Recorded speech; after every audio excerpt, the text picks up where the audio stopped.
आरिसर music channel को like comment और share subscribe जरूर करें और बेल आइकन को ऑल करें।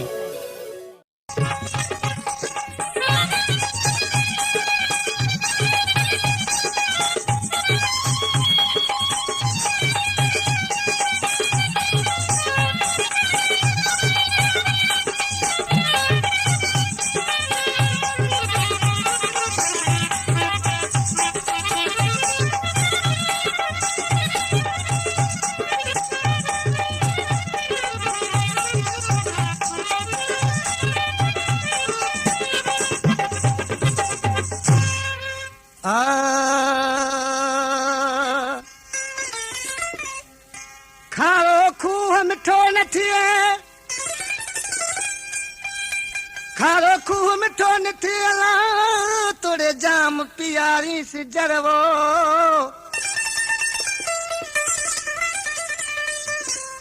खारो खूह मिठो न थिए, तोड़े खणी मिश्री सां भर बराबर।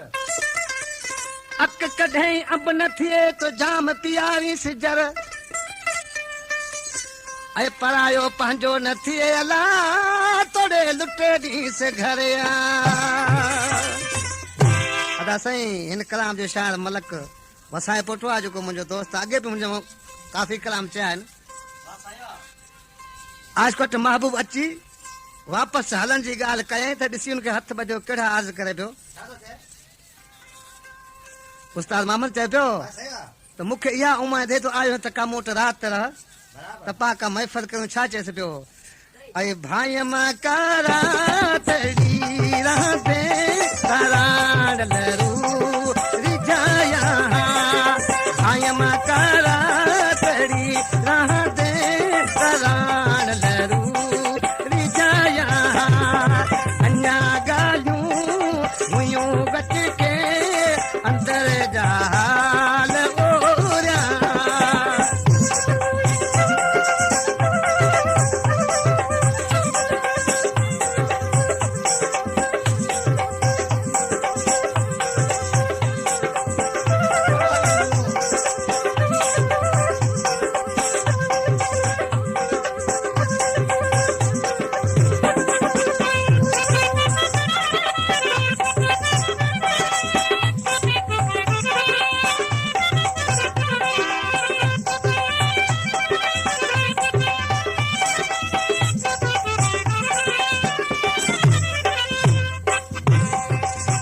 ॾिसी उस्मान मंगया शार कुनिया आज के छा दे दो। मिठा मस्तू आयो आही वरी जल्दी वनी छोड़ो,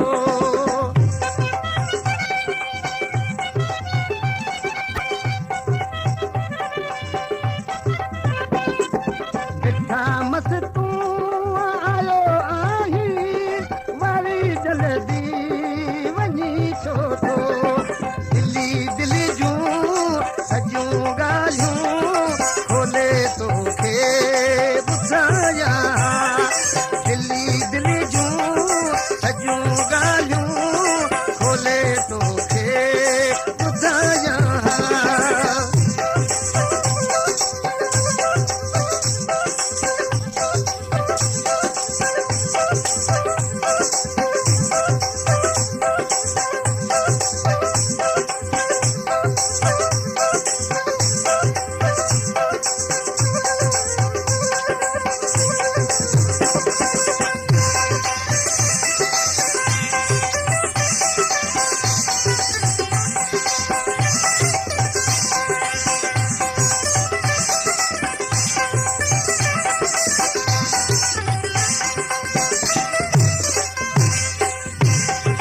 ॾिसी थो सिपाही अली नवाज़ ॾिसी सिकमूं न लाथिया, घड़ू के वे त गॾु जानी,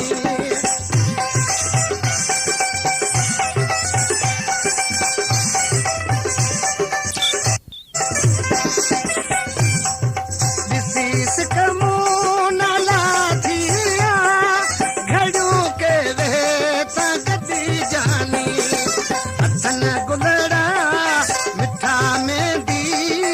तोखे लालण मलाया हथन गुलड़ा मिठा मेंदी तोखे लालण मलाया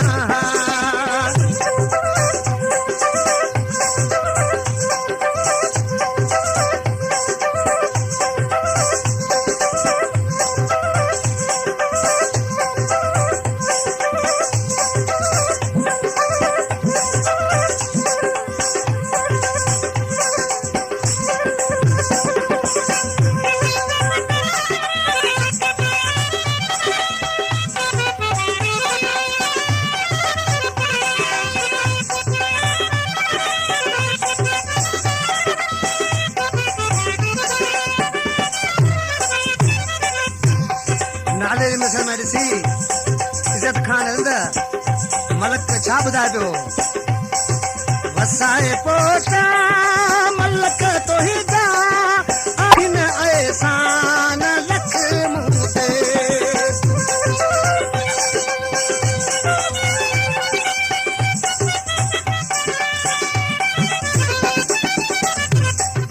वसाए पोटा